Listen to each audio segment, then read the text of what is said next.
21 मई को ग्रेटर नोएडा में जेवर इलाके में रहने वाला एक लड़का गोपाल शर्मा गायब हो जाता है अचानक से। उसके पेरेंट्स, उसकी जो फैमिली है वो चिंतित हो जाती है एंड इवेंचुअली जाके रिपोर्ट लिखवाती है। एंड रिपोर्ट लिखवाने के अराउंड 4 दिन बाद 25 मई को उस 15 साल के बच्चे गोपाल शर्मा की लाश रोही, उसके उस गांव के जो पड़ोसी गांव है जिसका नाम है रोही गांव, उस गांव में उस बच्चे की लाश जो है कमरे में मिलती है। और उस बच्चे की लाश इतनी ख़राब कंडीशन में दिखी, उसके पेरेंट्स ने उस बच्चे को पहचानने से इनकार कर दिया, इतने ख़राब कंडीशन में थी। उनके फादर से हमें ये पता चला कि उस बच्चे की जो है बॉडी पे कई सारे जो है जुल्म किए गए। सबसे पहले उसका रेप किया गया, उसकी जो है आंखें निकाली गई, उसकी जो है जीभ काटी गई, उसके ऊपर एसिड फेंका गया, उसकी जो उंगलियां हैं उनमें कीलें ठोकी गई और उसका जो पीनस है वो भी चॉप कर दिया गया। ये चीज़ें सुनने में जितनी हॉरिबल हैं, लाइक मैं ये चीज़ यूट्यूब पे एक्सप्रेस कर रहा हूँ, यूट्यूब में टेक इट डाउन, ये वीडियो को यूट्यूब जो है टेक डाउन कर दे।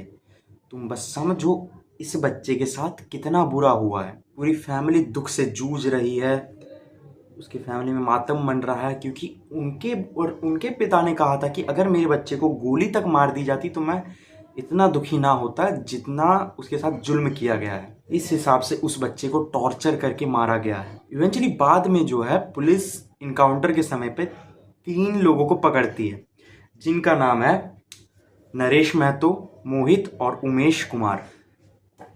इन तीनों ने ही जो है गोपाल को पकड़ा था और उसके साथ ये सारे दुष्कर्म किए थे। आगे चल के हमें ये पता चलता है कि ये जो 3 लोग हैं उसने उस बच्चे को बुरी लत में फंसा के रखा था हुक्का पीने की।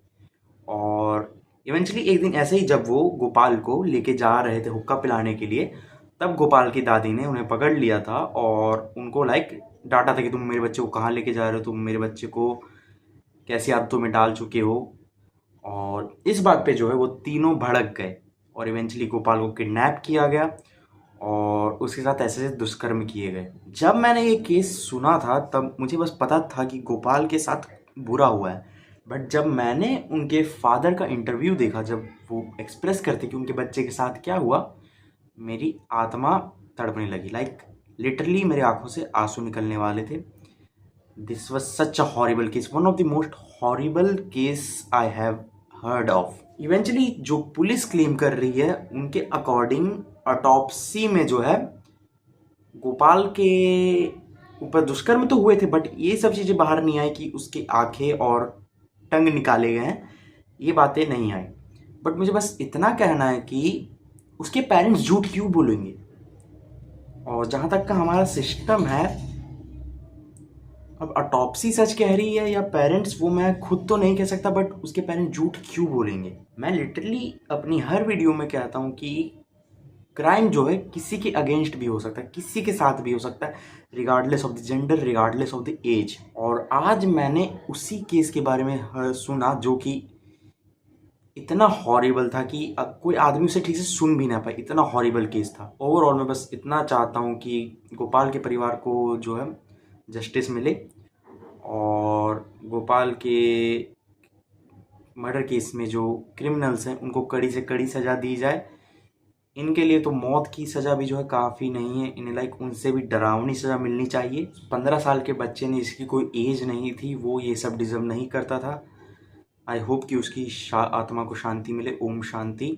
आई hope you all pray for his soul to.